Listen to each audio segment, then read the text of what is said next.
Oggi è la giornata mondiale dell'igiene delle mani e mai come quest'anno il corretto lavaggio delle mani è importante. Emiliano Condò.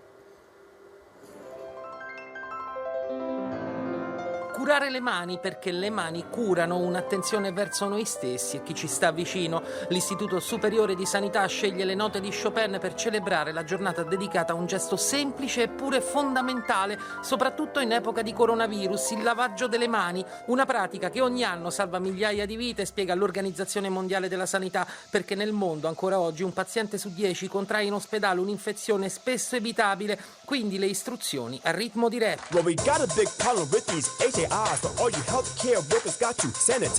Almeno 40 secondi se si usa il sapone, 20 con il gel. Sul web spopolano i tutorial. A intuire l'importanza del lavarsi le mani fu un medico sconosciuto ai più, l'ungherese Semmelweis. Era il 1846. Suggerì ai colleghi di farlo prima di entrare in sala parto. In 2 anni portò la mortalità dal 18 all'1%. In cambio ottenne la derisione, la povertà, la morte in un ospedale psichiatrico. Oggi e non solo, è appena giusto ricordarlo.